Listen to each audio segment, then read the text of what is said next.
Welcome to this NRCoP webinar on incentivising compliance using behavioural insights to encourage and persuade. I'm Kate Gabbins, I'm Victoria's Chief Conservation Regulator. We're the regulator of public land, wildlife and biodiversity. We're coming to you today live from very cold Melbourne with a room full of very engaged and enthusiastic regulators ready to hear from our panel on the important topic of incentivising compliance. I'm coming to you from Wurundjeri country and would like to open the webinar by acknowledging traditional owners of the land on which we meet today. So in person, that's Wurundjeri country, but also pay my respects to other First Nations people, elders past and present. Before I introduce our speakers, a few points about our webinar today. All the webinars are recorded and will be made available on the ANZSOG YouTube channel. There will be short videos that are prepared with key points from today's webinar that you can also access on social media platforms. We were using Q&A through the forum for questions, so if you're online, please do send your questions through and there'll be ample opportunity to have those answered by the panel. If you're looking for another question and there's a question that you like, you can upvote the question. So do look out for that function. I'll be looking for the most liked questions to be asking our panel. We'll be attempting to get to as many questions as we can through this 1 hour session. And we'll also have our presenters responding to some of the questions in writing after this session for some of the ones that we don't get to. So today in this session of incentivising compliance using behavioural insights to encourage and persuade, we're going to look at some of the fundamental questions of the role of regulators in behaviour change. I'll open with a few introductory thoughts and then we'll hear from Liam and John. They're probably well known to you, but I'll introduce them to you in brief now. So Liam Smith is the Director of Behaviour Works Australia, based at Monash University's Sustainable Development Institute. Since establishing BWA in 2011, he's overseen significant growth and the research group now has a portfolio of over 400 behaviour change projects in collaboration with government and industry partners. So welcome, Liam. John Merritt has led large and complex organisations for over 20 years. He was the chair of the board of WorkSafe Victoria, the chief executive of Vic Roads and the chief executive of the Environment Protection Authority. He was also the executive director of WorkSafe, the chief executive of the National Safety Council of Australia and held senior management roles in the Fletcher Challenge organisation. Today, John is a non-executive director and an advisor on leadership, culture and strategy.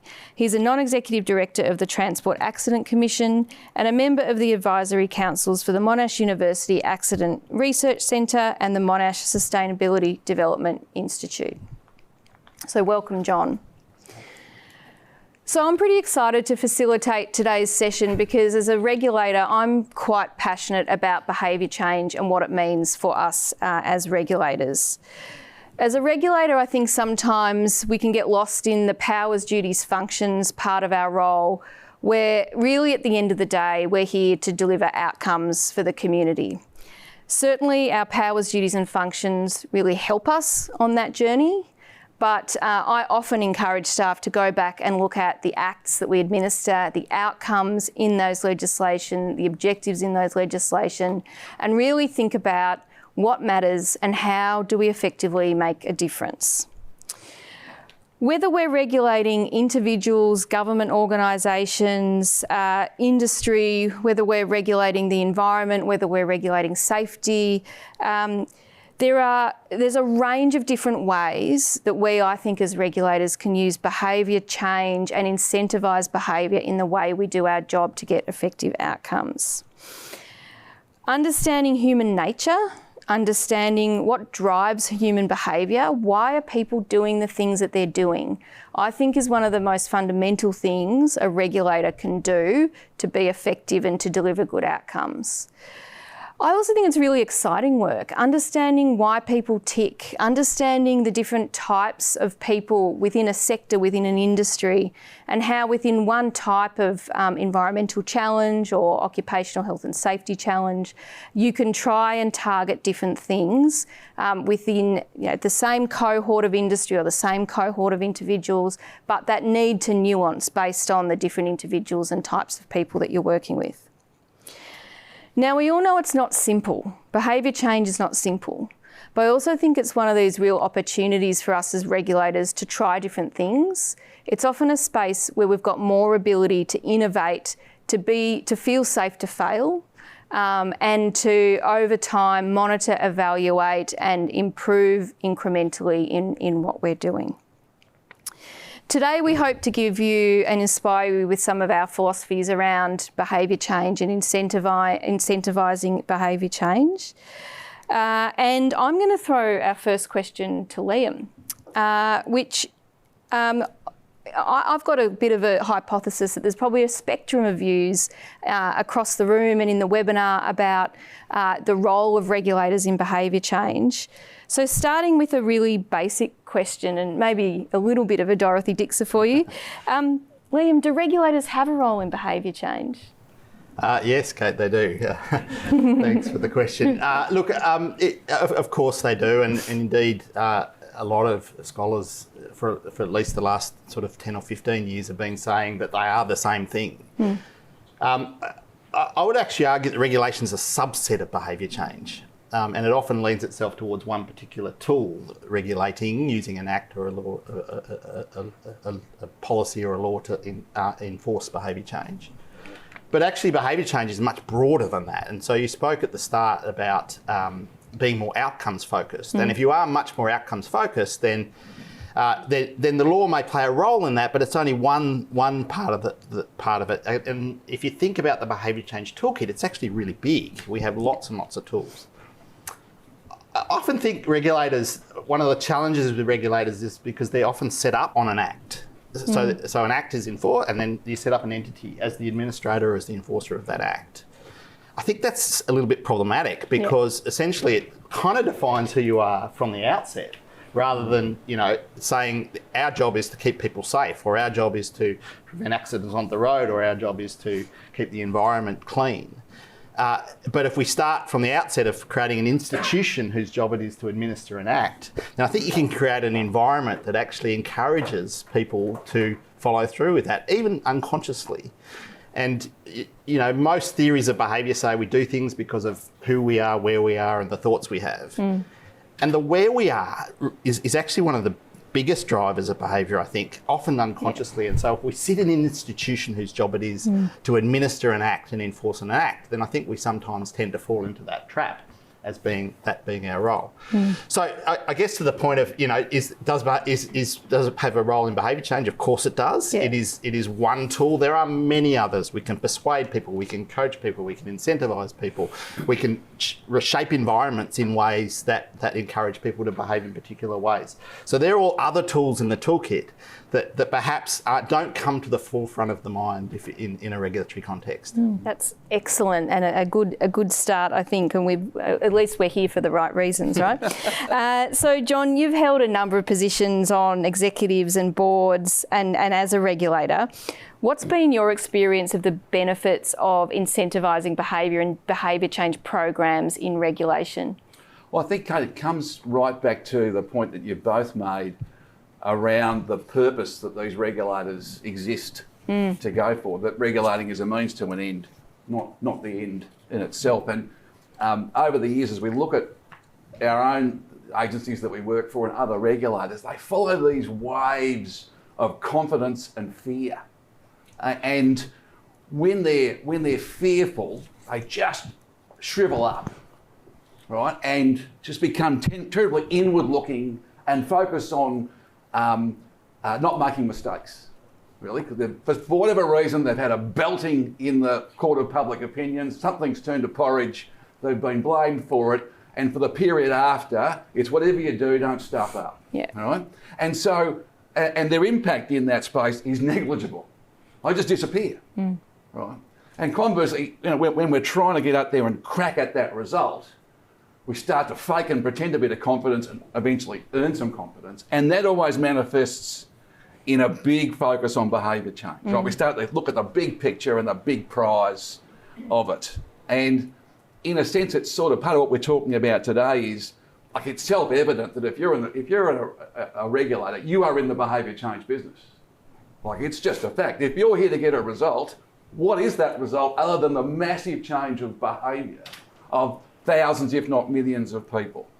That's the game, right? And yet we are, whether we're 10, 50 or several thousand staff, we are still in this massive leveraging gig where we have to look and feel so much bigger than we actually are. So my experience of it is that, if you can find the guts to dig yourself out of that hole of shrivelling up and maybe nobody will notice, and say, actually, the best way to rebuild is to go hard after the result. Within a nanosecond, you're saying, right, how can we impact much more broadly than we ever could? And that goes to the point you were making. It gives you a licence to try something. So instead of judging our performance by our success is we had a real crack, we tried these things, we learnt fast, and all sorts of great things start happening. And that's where we first sort of engaged around just trying these great fun things that made us look and feel so much bigger than we actually were. And we might get a chance to talk about some of those, but it's just a lot of fun. It is a lot of fun. I've got to say, the most fun I have is when we are doing behaviour change, when we are doing education, when we're doing media campaigns, when we're out there not doing... the prosecution work is incredibly important. But as you said, it's easy to get drawn into that sense of successes, prosecution numbers, infringements. It's also really challenging to measure how your behaviour change initiatives are demonstrating benefit. But we talked about examples, John. Do you want to give some examples from your time? And I should just say, I know we're having a technical issue online, so I know people online are hearing us but not seeing us, and the technical team are working on that. So, perfect time to throw to me then. So back to, so do bear with us online and the technical issue. But in the meantime, John, what are some examples of some of the initiatives you've tried that have worked? Well, one of my favourites was going back a long time when I was at WorkSafe, responsible for health and safety in the state, and once we were going hard on this notion of trying to drive accountability, and we were really struggling to impact as a regulator in that notion, and so we started to invest in putting a different brand around workplace health and safety, and it was a long journey, but some very clever people did some research and said, look, actually, the community's had a gut full of trauma, so you can't leverage your brand based on something horrible's going to happen to someone. Motor accidents have really dominated that, and people they're just turned off by the world and reality. And so the brand had to be built on something optimistic. And from that, some very clever people conjured up this notion of a little boy waiting for dad to come home, with the basketball at the gate, waiting for dad to come home, and dad's late. And we show lots of other dads coming home and mothers coming home, but back to the boy, dad's not coming, and the community thinks dad's, oh hello, something's gone wrong here, but eventually dad rocks up, and the whole message was the most important reason for being safe at work isn't at work at all. Well, we surfed that wave like that. Well, it was extraordinary what that did for us. Like, it was unbelievable. Did pretty good for Dido because we paid a fortune for her song. I don't think she made another album after that. Didn't need to. So it wasn't cheap. But from that point on, we could, I think at one stage we doubled the prosecutions, we tripled the number of notices we wrote, and our satisfaction scores went up.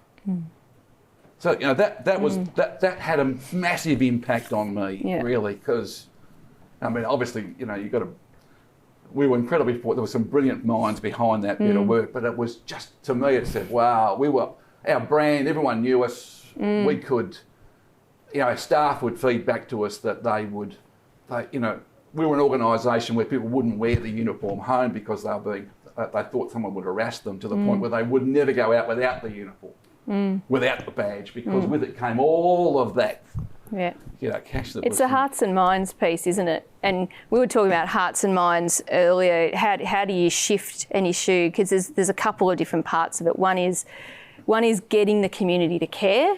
The other one is in getting your actors to care, getting your regulated entities to care. And we were talking before this about an example in my space around a threatened species, hooded plover. Poor little thing. It's got the worst reputation because everyone thinks it's the type of plover that swoops people. It doesn't. It's this cute little thing. Look it up. So we've started a Save Our Hoodies campaign, and there's two aspects of it. One is actually about getting the community to care about hooded plovers because we need to win the hearts and minds. We're thinking all sorts. Like we've tried a whole lot of things. We've tried dog leads that's say Save Our Hoodies on them, stickers for kids. I really want hoodies for hoodies. I want the hooded jumpers. I think that would go really well with Save Our Hoodies on it. That might be coming. But it's the hearts and minds, and then that's the entry point into the incentivising behaviour changes. How do you then, we're talking about Victorian beachgoers in the summer. You turn up for a patrol and there are thousands of people on the beach. The one-to-one patrolling is not going to work. It is not effective and you can't be there all the time. So how do you really break into that? So we don't have Dido, and we don't have the power and money of WorkSafe, but it's looking for those opportunities. It's trialling some things and then seeing, okay, what sticks, what doesn't stick, and now what do we try next? Liam, you've seen a lot in your time. You've worked with a lot of regulators. What's some of your kind of key go-to behavioural incentivisation programs? Well, there's a lot. And I think behaviour change ranges from the very simple to the very complex, right? And so if you think about workplace safety, it's not one behaviour, it's thousands or millions of behaviours that people are doing that together equal certain numbers of injuries or accidents per million hours worked, which I thought you mentioned dropped by 20% during the course of that campaign. We halved the fatality rate in the state, and halved the state, and took more than that, nearly a 30% off the injury rate. So incredible, right? So incredible. Yeah. So I think there's some scale questions here. So at the very small end, sometimes you can change a letter or change something that goes out to a particular regulatee that can make a difference. And if I think of an example like that, we did some work with electroplaters when we were at EPA. And electroplating is an industry that's sort of dying, and it's got lots of really dangerous chemicals, and so it's all kind of got the right ingredients for people tipping stuff down the creek, really, to be honest. And so what we tried to do was to persuade them by, we sent out a fairly simple thing, a laminated sheet that said, there's an inspection event coming. We're going to focus on electroplaters. You may be targeted. Here are 2 things or 3 things you can do. And pictures of them so they can see it's about storing chemicals and etc. and disposing of them. And if you do those, you'll be in a better position to when the regulator comes. We found a few. So talk about trying stuff. You find out interesting stuff, right? So a couple of really interesting things. One, when the inspectors did come, we actually found, they reported back to us that they had less animosity. So typically when an inspector comes knocking, it's like, get the hell out of here, I don't want to know you. But like, no, come in, I'll show you where, I did this. Look, here it is, ta-da, right? Yeah. So that was one thing that was a little bit surprising. Yeah. The other thing was that the sheet that we'd sent them was stuck up on the wall. And we said, why did you stick up the wall? And they said, it's laminated. They didn't want to throw it out, right? So it was like such a simple thing. Like we thought, if we laminate it, they might stick up on the wall. And that's exactly what happened. And so it sat there in lunchrooms and in recreation places where it was really prevalent. So that's kind of one end of the scale. Like there's little, and then there's big end of the scale where you get involved in. Campaigns around workplace safety or use of ambulances or different health services, and that's more how do we shape hearts and minds. And in the middle, there's plenty of other stuff as well, but that's sort of different ends of the spectrum, I guess. I feel like a whole lot of regulators are going to go out and buy laminators now, but so there's going to be a run on laminators at Officeworks, so that's excellent. Liam, we had a really fascinating discussion before this session about the use of grants and incentivising through, grant programs and the like, and the role of regulators. And I'm fascinated by this because I feel quite torn in this space between the one hand you're giving out money and on the other hand you might be slapping a fine. It's a really tricky space, I think, for regulators. I'm really keen for you to expand on your thoughts on that and your experience of that. Yeah, so I think as if you call yourself a behavioural, if you take a behavioural approach versus a regulation approach, you don't go in with any intervention types prescribed. You go in thinking everything is possible. Yeah. The filters will come, trust me. But if you can think really broadly at the start, then it does open up a whole world of things that are available to you. So. Incentives, would you pay someone to not do something wrong that they ought to have done because the law says they shouldn't? And the regulator would say no because the law says we shouldn't, and they should just do it because that's what the law says.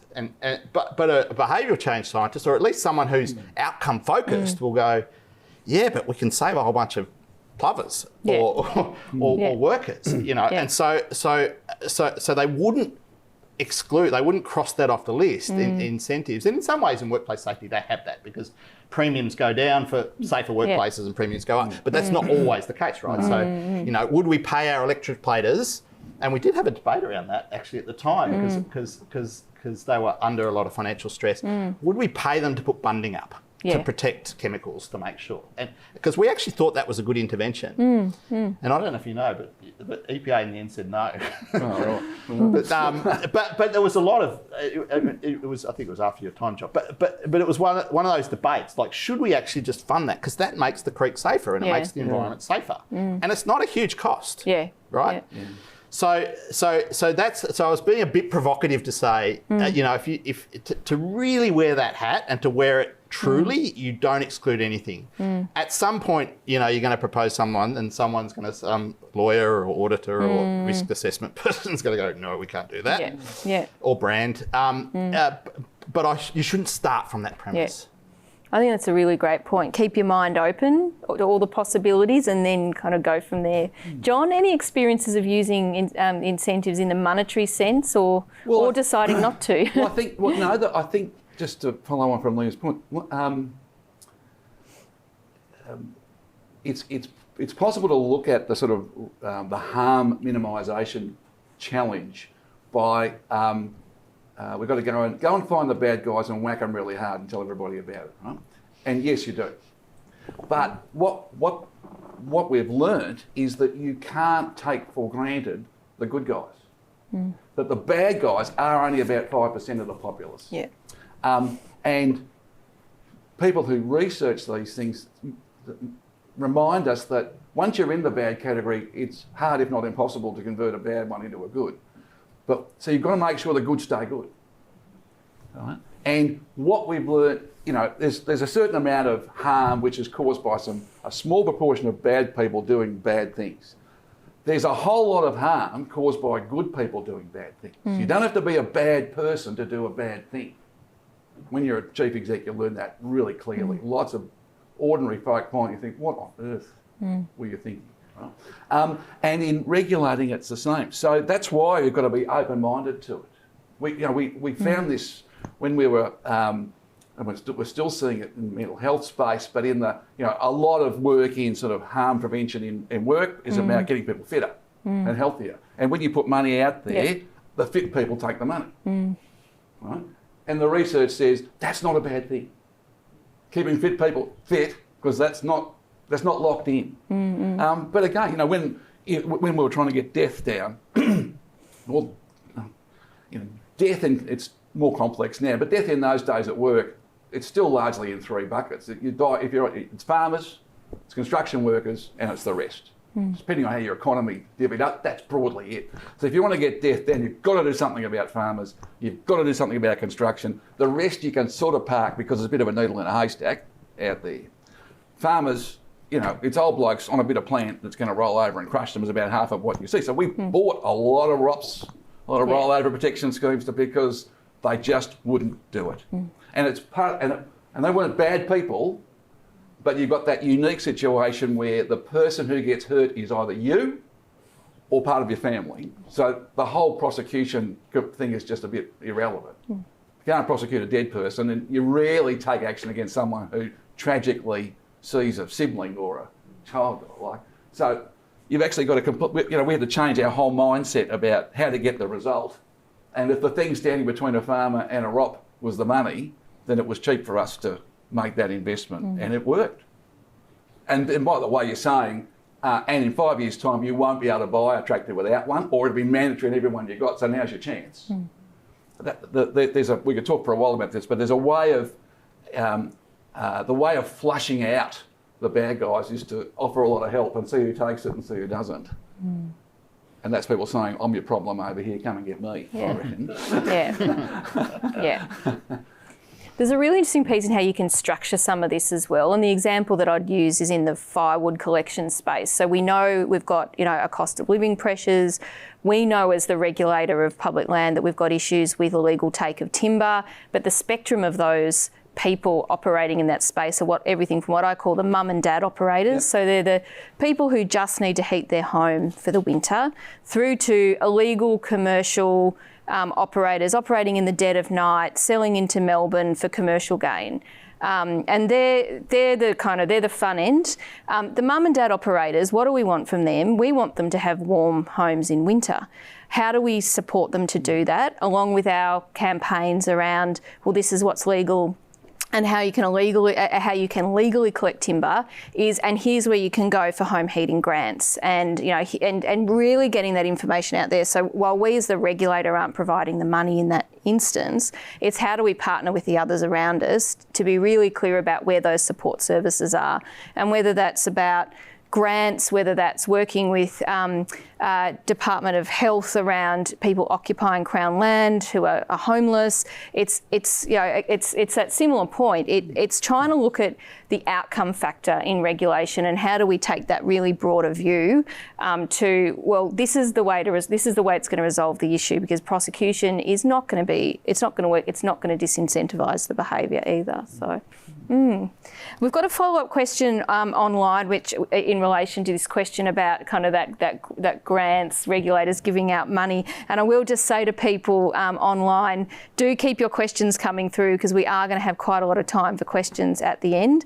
This has been the most upvoted question so far, is doesn't introducing incentives raise the risk of moral hazard? Any comment on that? I knew this would get the regulators talking. Regulators and money. There you go, John. No, you go. You're the academic. In a knowledgeable way. Yeah. I'm trying to work out what moral hazard is. Well, I guess it's that, does it really create a moral hazard for the regulator in, on the one hand giving out money and on the other hand, I think yes, it does. But the piece that you talked about then and John talked about as well around segmentation, I think is really important. There is always a place for regulation. Of course there is. Yeah. If the bad people doing the bad things deliberately who don't accept help, whether that's the form of a laminated sheet or a rollover thing in a tractor or a free audit, right? Yeah. Whatever it happens to, who don't accept that stuff. I think that is the place for it, and it always does have a place. And traditional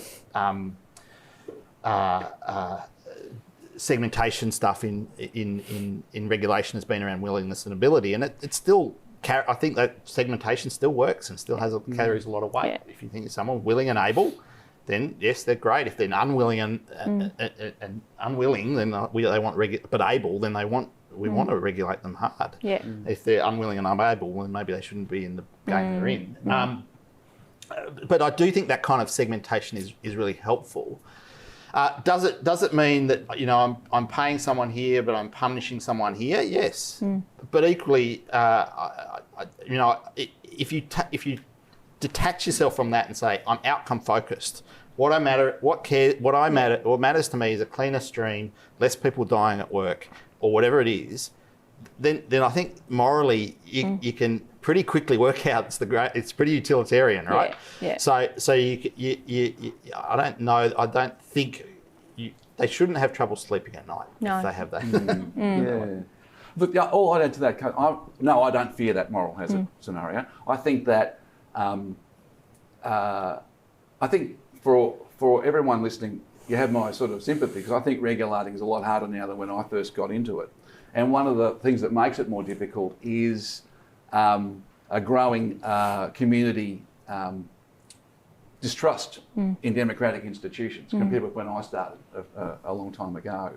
And so in order to be effective in the imposition of any regulatory impost on any group of duty holders, there are some basic building blocks.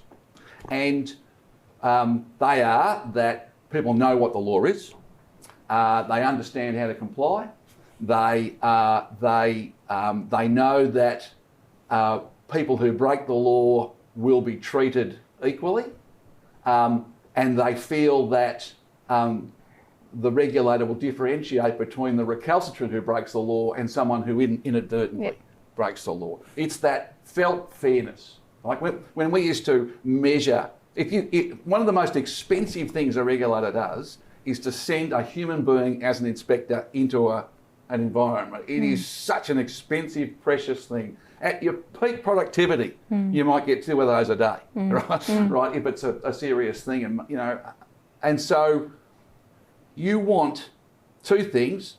We're going to the right place, and when you get there, you're getting the maximum result. And over the years, we found that whether an inspector, for example, going into a workplace gets the maximum result, 80% of that result is predetermined. All right? Are we in the right place?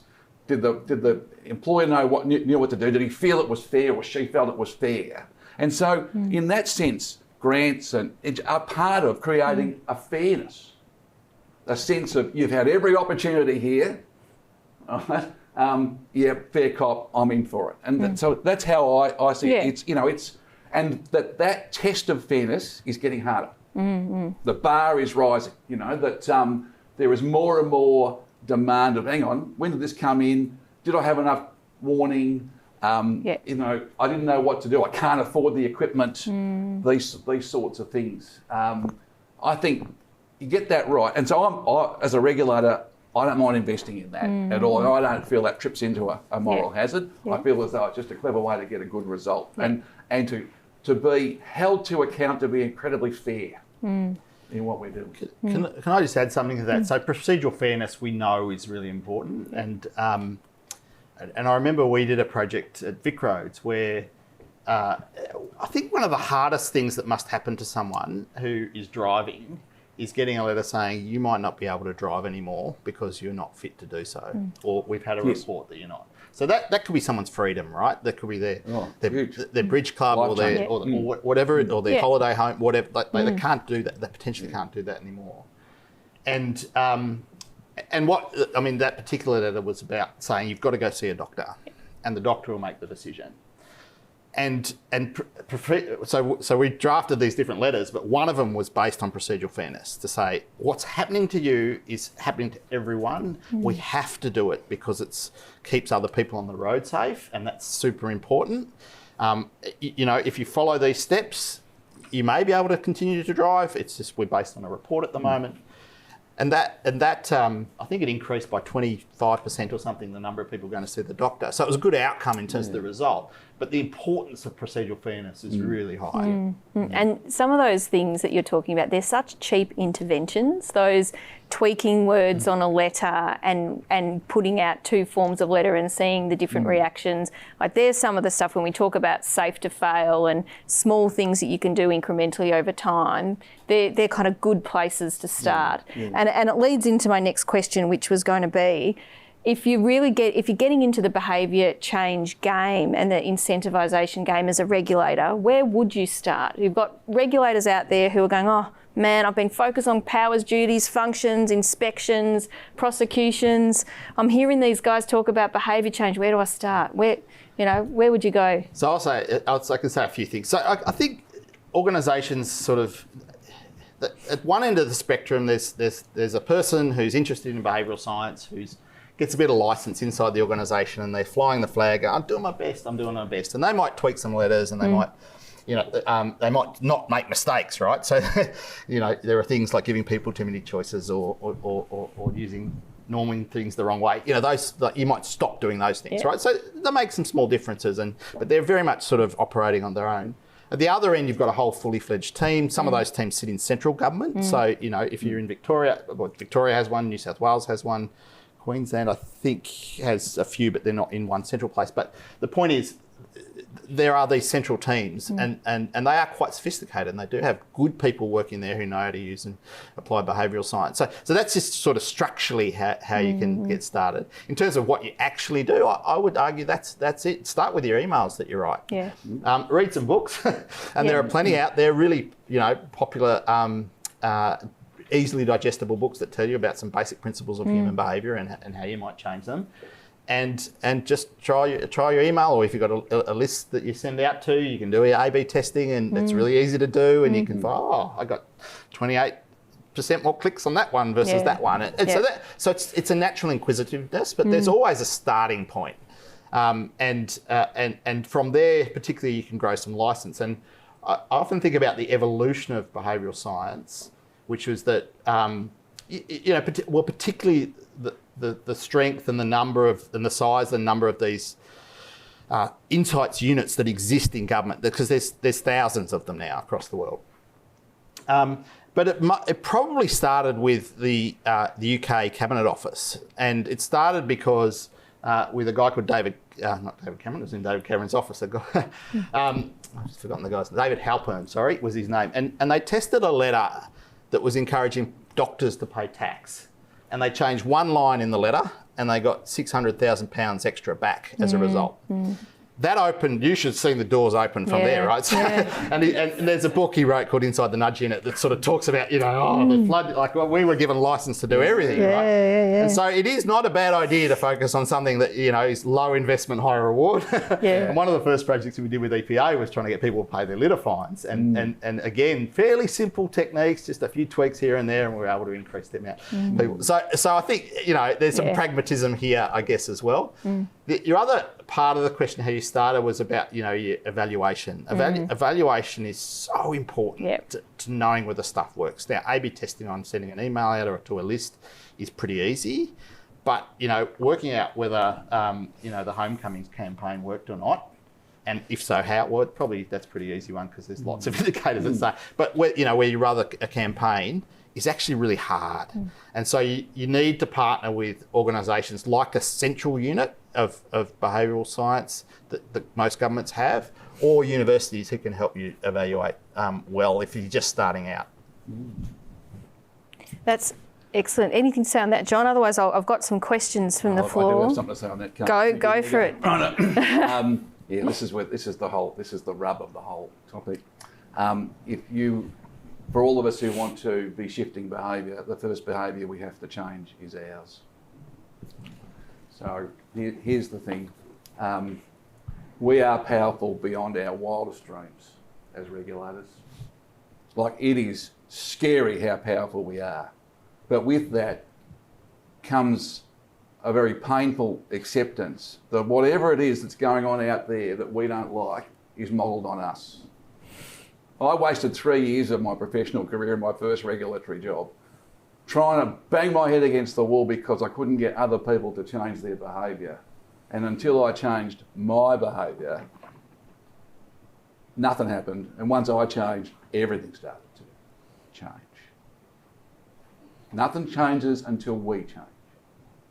So we need to get that feedback on what it is that we are doing. It's not what we're saying, because as we know, words they're the most devalued currency in the world, right? It's our actions that are screaming something out there that we're not aware of, that is causing our duty holders to do certain things. And being deliberate in changing those things is so powerful, it is unbelievable. So don't worry about them, just worry about get us right and then just see what goes. But you need feedback on that, and it hurts.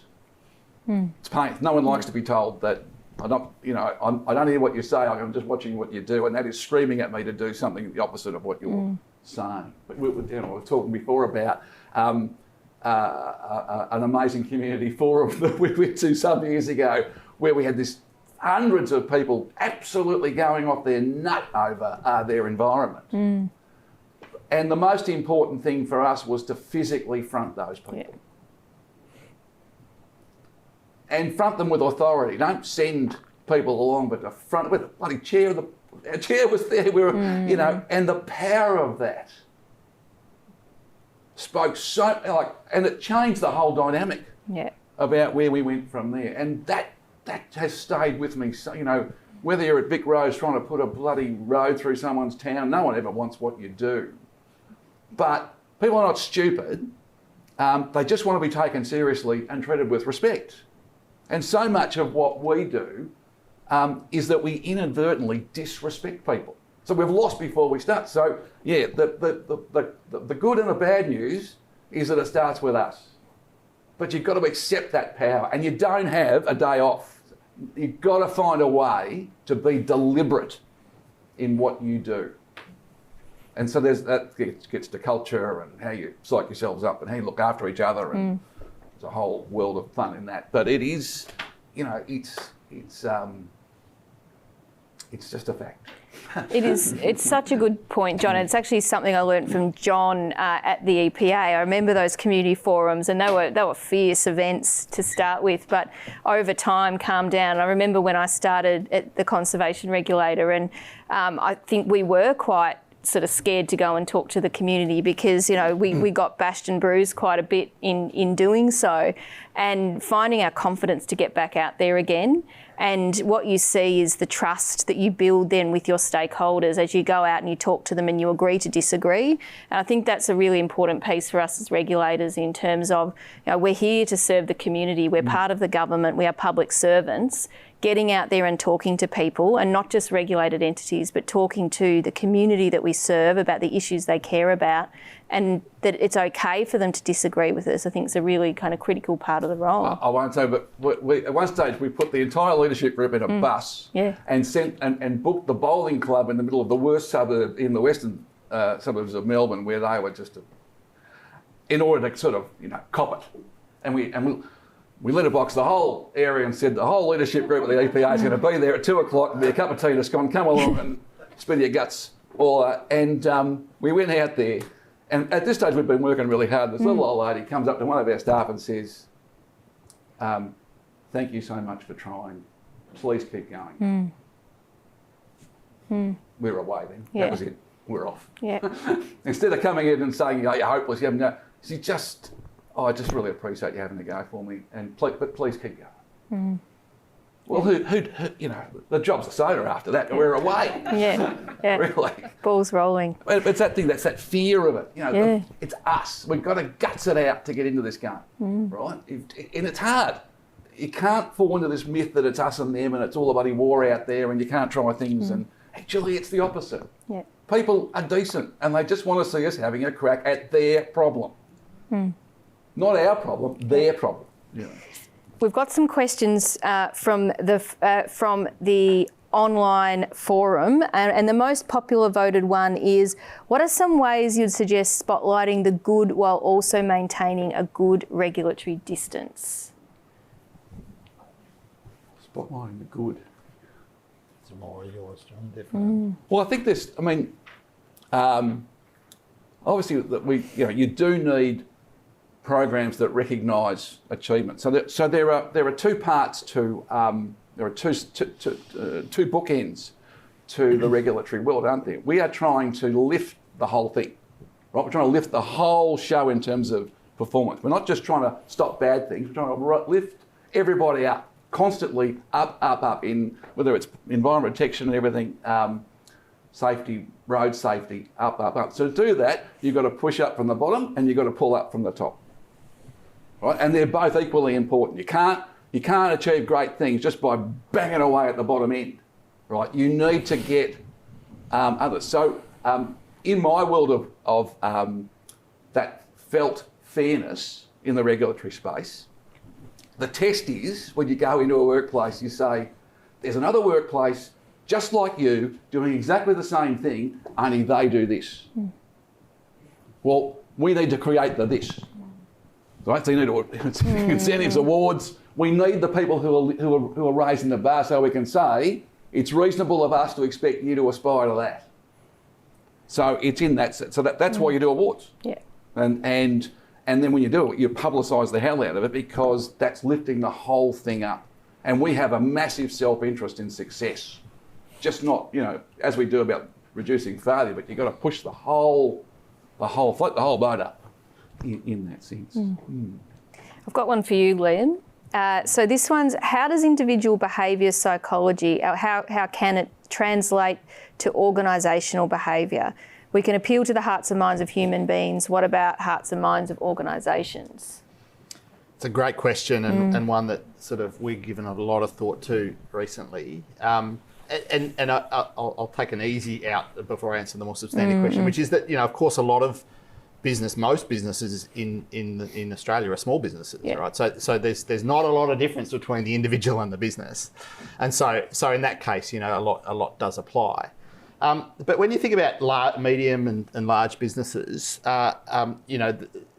we've started to think about why they do the things they do, and we've come to the realisation that actually a lot of the models of individual behaviour also apply to organisations.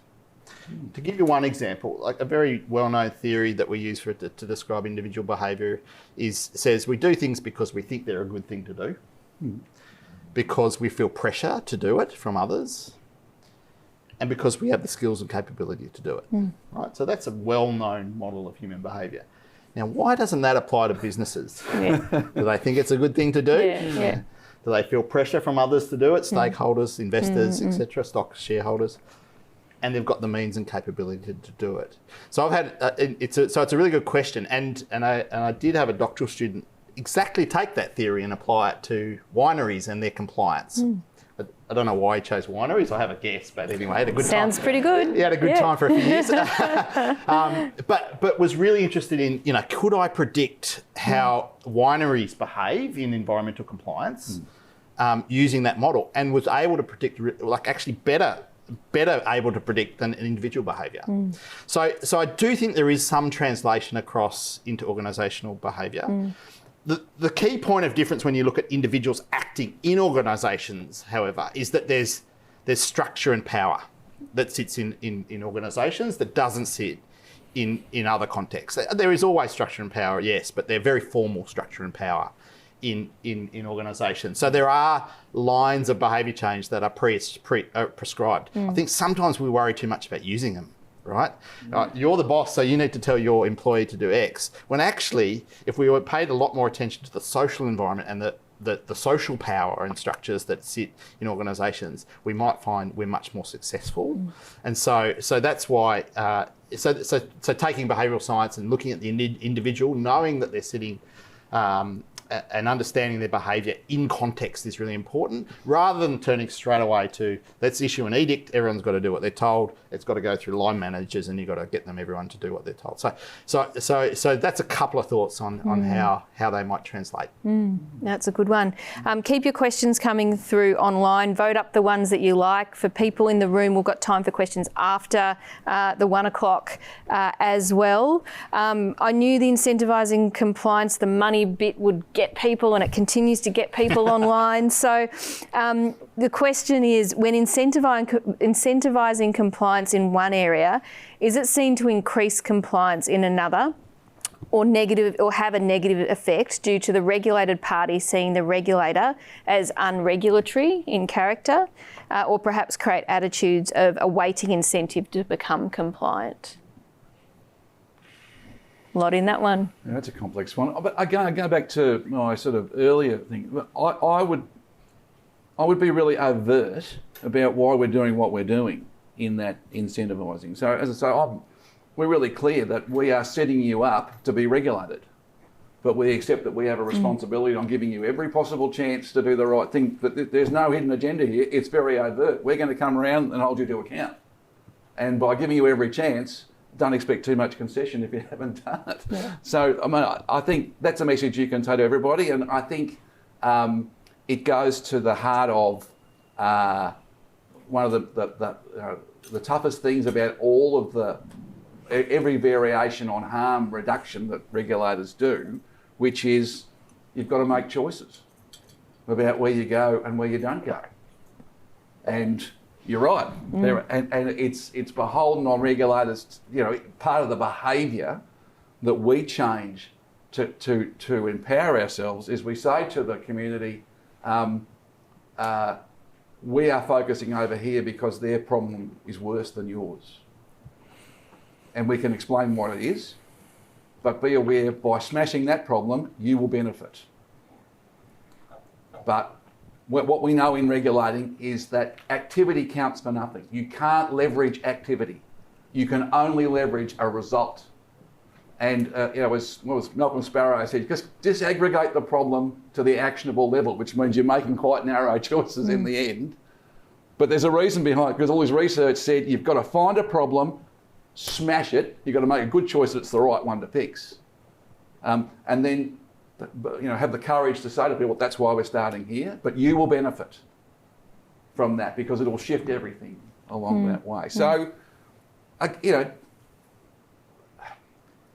just you got to really front that argument. I mean, the thing for all of our regulators in whatever they're doing is to own their industries, own their sectors, and get everyone buzzing around them. That doesn't mean they're happy. Well, we've got balanced unhappiness. Everyone's equally unhappy with what you're doing, but they're even more unhappy if there's no one driving the show. So, for better or for worse, we are making the choices about what are the most important problems, and we are going after them.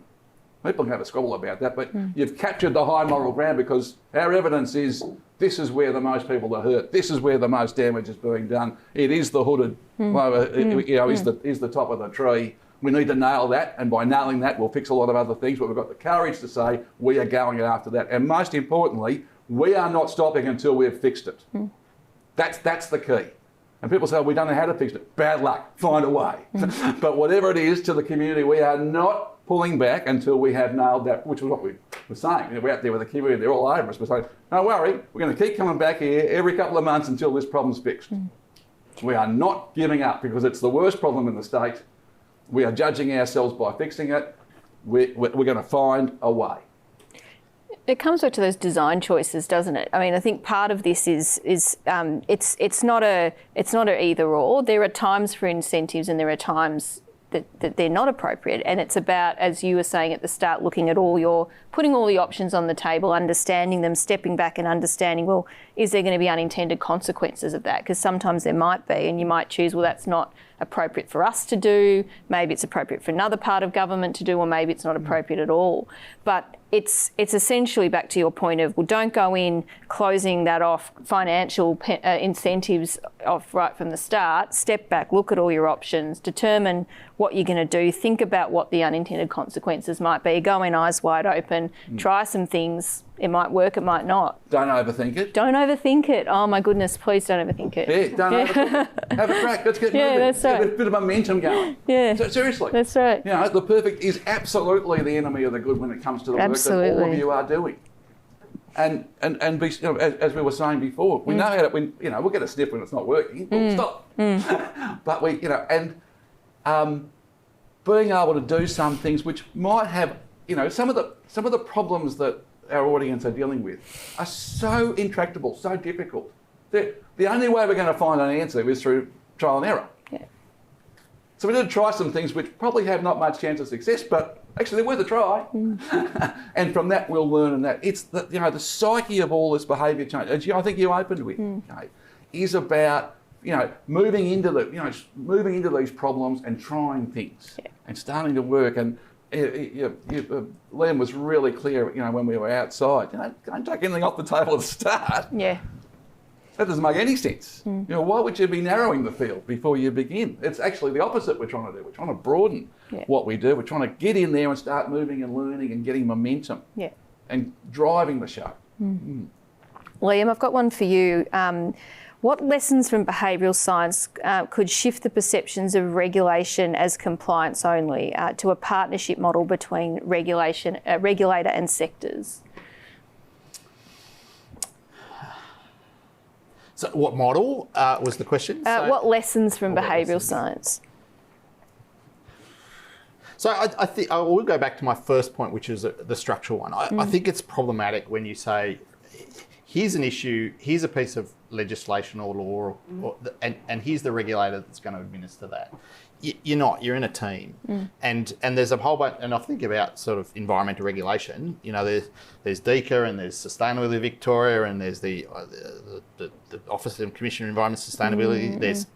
There's all these different bits, right? And often they don't even talk to each other. And sometimes they don't even come together and say, well, we're going to do this bit and you do that bit. And if we really need the law, then, you know, we might need you to look after those people that are being recalcitrant. And so I think there's this sort of, these pillars of operation that actually stand in the way, because all those groups and many more, national parks and the zoos, they're all in the same game. Yeah. They're all trying to achieve the same outcome. But some of them don't even know each other and don't even know each other's roles. I can't remember how many bodies sit under DECA, but it's hundreds, isn't it? It's literally hundreds that sit under, and they're all in the same game. They're all trying to do. So I think they're, you know, and our time with EPA, and you know, we had a great time because there was this real bleeding of the edge. Like, oh, we want to learn more about behavioural science, and we want to learn more, or maybe sustainability could do that bit, because that sort of helps us.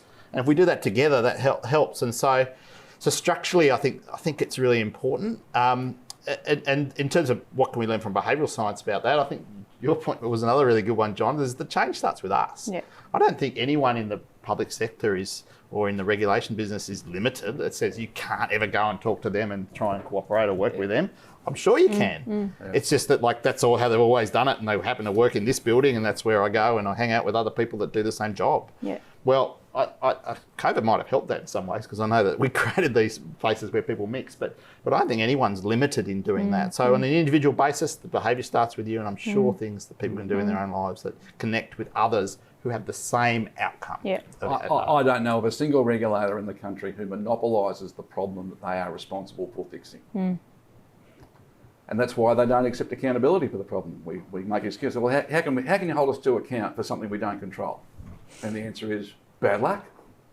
The people who pay your wage are paying for the result. Find a way. And that way is partnerships with all suddenly you need a lot of friends. You need all sorts of relationships to work, because I can't achieve my objective without you. Yeah. And it's really...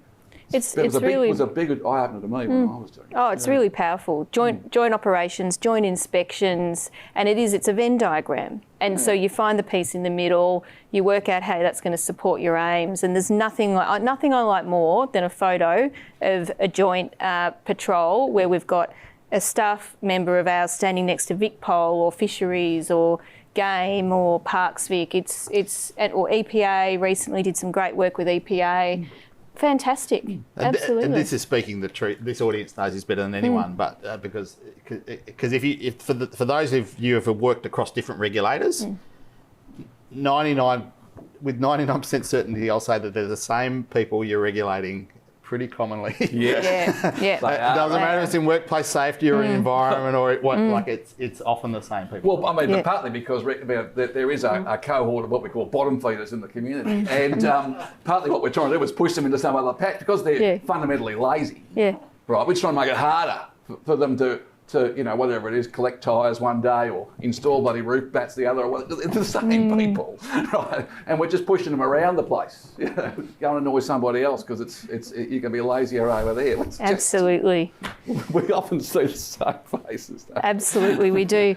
We're at time, and so we do need to wrap and close. I know there's a lot of other questions on there, and I know a highly rated one about books that we might recommend or further reading, so we'll make sure we take that one offline, because I think that's a really good one to finish on. What's the most important book? If you're getting started, read Nudge. Okay, I'm going to read Nudge. I think it sounds Nudge. Fantastic. Yeah. It's a very easy read. It's excellent. It's great. Yeah. Done. Excellent. I would. What are you going to read? Oh, I think Daniel Kahneman's Thinking Fast and Slow. Okay. It's not an easy read. Don't read the whole thing, but it just helped disabuse me of the notion that what we're doing is logical and rational, right? As if people are. Yeah. Like, it's an emotional thing, right? Isn't it? And I just thought he was so powerful in highly, it doesn't matter how smart you are, we're not thinking with that side of the brain, it's an emotional thing. And we're trying to get a result, we are moving and nudging and and I think the nudge guy was one of his students, wasn't he? Weren't they collaborators and things? Oh, they've collaborated on something. We'll pop links to them through NRCoP, but just join me first in thanking John and Liam. It was a fantastic insights. A heap to take from that, and as I said at the start, some of the key points will be packaged up through the social media on NRCoP. But a couple of things I took: winning hearts and minds, really thinking about what does it take to win hearts and minds, how do we do that? Try things, just try something and start small. Really think about what are the small things that we can do, measure, monitor, and then move over time. Looking at our behaviour change. So how do we change our behaviour as regulators and our thinking as regulators to be able to enact some of these things are really important. And I love don't take the good guys for granted. I think that's something I'm going to take back and really think about for myself in how we regulate. So we're at the 1 o'clock mark, and unfortunately we do have to wrap up for today. Thank you for the enthusiasm of the people in the room, the people sending questions through online, and also we fixed the technical glitch, you'll be pleased to know, so good on you for hanging in there. As regular participants know, you'll shortly receive an evaluation survey about today's seminar, so please do take the time to fill that in. ANZSOG and NRCoP really appreciate your feedback. Our next NRCoP webinar will be held in late July, and it will be a hybrid event hosted by the New South Wales chapter on regulators as raters, so I think that will be pretty interesting. Also, please note two very exciting developments from NRCoP. Firstly, the Professional Regulator Professional Development Program, built by members of NRCoP in collaboration with RegNet ANU. So this opens on the 1st of July, and you can now register an EOI, so check out the website for more information. Secondly, the National NRCoP Conference, back for 2023, bigger and better than ever. We've got Professor Malcolm Sparrow and Adele Ferguson as keynote speakers, and an incredible array of panels and workshops. So that's the 21st and 22nd of September in Melbourne, and is now open for registrations. So please keep the eye on the socials, LinkedIn and Twitter, to keep updated on all the events. That is the end of the seminar. Thank you all for joining us in person, online, and we'll close the webinar now.